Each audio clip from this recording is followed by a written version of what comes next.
बघ, लक्ष दे आदिती. सकाळी आपली कविता शिकवायला जमली नाही व्यवस्थित ऑनलाईन असल्यामुळे. ठीक आहे, घेऊया आपण. मी झूम ॲप डाउनलोड करेन, त्यानुसार आपल्याला करायला बघता येईल. पण नेटवर्कचा बराचसा इश्यू असतो. मगाशी पण मी 12वीचं लेक्चर घेतलं, त्याच्यामध्ये पण थोडंसं कनेक्शन व्यवस्थित होत नव्हतं. Y I know a curious little boy. मला माहिती आहेत काही अशी क्युरियस अशी लहान मुलं असतात ज्यांचे नेहमी प्रश्न असतात, वाय, का, हां असं का, हे तसं का, असं प्रकारे. सगळी माझी बच्ची पण ना सारखी असं का तसं का असं सारखं विचारत असते. हे का पप्पा, ते का पप्पा, बिकॉज दे आर क्युरियस. बरं ना. I know curious little boy who is always asking why. ते नेहमी आपल्याला एक प्रश्न विचारतात, वाय, का, असं का, why this, why that, why then, why now, why this, हे आता असंच का, हे तसंच का, हे आता असे का, वाय नॉट, वाय नॉट, हे का नाही. बरं ना. Why, by and by, by and by. He wants to know why would she should seem.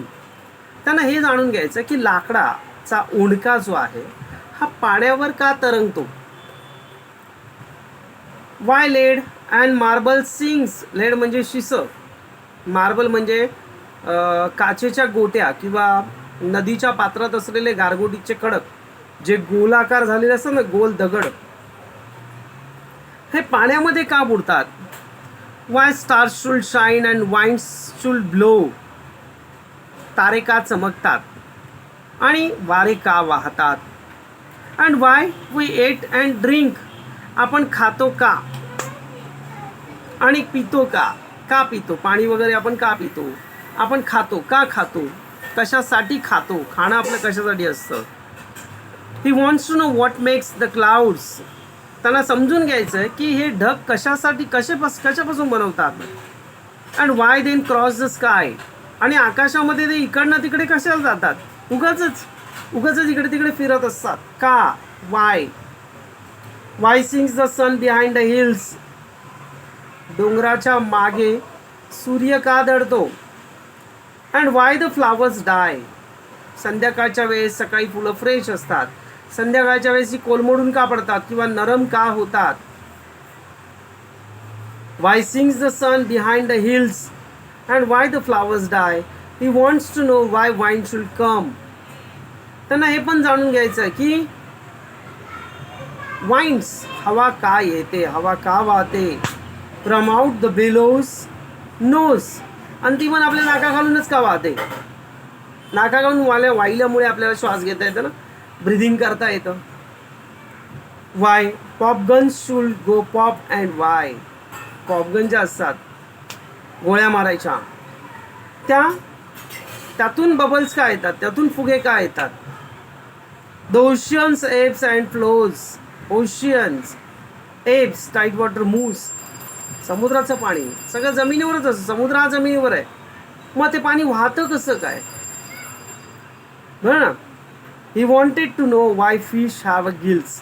त्यांना हे पण जाणून घ्यायचं आहे, why fish have a gills. फिशच्या पाठीमागे इथे कल्ले का असतात, ते श्वसनासाठी असतात. And why boys cannot fly. मुलं का उडू शकत नाहीत. Why steams comes from the kettle spouts. चहा ओतून ठेवल्यानंतर किटलीमध्ये, त्याच्यातून किटलीच्या त्या नळीतून वाफ का बाहेर येते.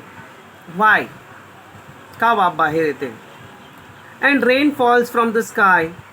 आकाशामधून पाऊससुद्धा कसा काय पडतो. He wants to know why coal should burn. त्याला हे पण जाणून घ्यायचं आहे की कोळसा का जळतो. And not a bit of stone. पण त्याच्या व्यतिरिक्त आपल्याला स्टोन जो दगड आहे, हा दगड मात्र जळत नाही. दगडी कोळसा हा जळतो पण दगड जळत नाही, असं का. Why seeds get to a apple core. सफरचंद असतं, या सफरचंदाच्या आतमध्ये त्याच्या गाभ्यामध्ये बिया कुठून येतात. सफरचंद, चिकू म्हणा, त्यांच्या गाभ्यामध्ये बिया कुठून येतात. And marrow in a bone. Marrow म्हणजे बोन. बोन माहिती आहे तुला, कधी चिकन खाल्लं असेल, मटन खाल्लं असेल तर त्याच्यामध्ये नळ्या असतात, त्या नळ्या. त्या नळ्या मोठ्या असेल तर आपण चोखतो, चोखल्यानंतर त्याच्या आतमधला गर असतो ना, नरम गर, तो बाहेर येतो. हा कुठून येतो? वरून हाड मजबूत टणक असतं आणि तो जो असतो ना, जो कोर म्हणजे नरम असतो, तो त्या नळीमध्ये कुठून येतो? बरं, he wants to know why ice should melt. त्यांना जाणून घ्यायचं आहे की आईस, बर्फ हा वितळतोच का? Why spiders eat the flies. कोळी प्राण्यांना, पक्ष्यांना, मोठमोठ्या त्याच्यापेक्षाही आकाराने मोठ्या असणाऱ्या माशांना वगैरे, झुरळांना वगैरे पण खातो. Why bee should sting, why the yeast should make a drop to rise. पीठ आंबवल्यामुळे त्याच्यापासून यीस्ट कसं तयार होतं, त्याच्यामध्ये यीस्ट कसं तयार होतं? मधमाशा आपल्या मधांपासून मेण कसे काय तयार करतात? Some of is why or not too hard. यांच्या प्रश्नांची उत्तरं अतिशय कठीण नसतात, सोपी असतात. टू आन्सर, ती उत्तर द्यायला सुद्धा सोपी असतात. इफ यू विल ट्राय, जर तुम्ही प्रयत्न केला तर ती उत्तरं द्यायला सोपी असतात. But no one ever yet has found to reason why. पण त्याची कारणं आपल्याला माहिती नसतात. त्याची कारणं आपल्याला पण माहिती नसतात. आपण त्या मुलांना टाळतो, त्यांना फसवण्याचा प्रयत्न करतो, त्यांना काहीतरी सांगून इकडं त्यांचं मन डायव्हर्ट करण्याचा प्रयत्न करत असतो. पण नाही, त्यांची क्युरियोसिटी मात्र व्यवस्थित असते. समजलं? हां, आधी ती समजली कविता? एवढीच होती, पण ती शिकवायला बघ आपल्याला मगाशी अर्धा तास लागला आपला, कारण नेटवर्क मिळत नव्हतं. अर्धा तास लागला. ठीक आहे, बाय. समजून घे, लक्षात घे.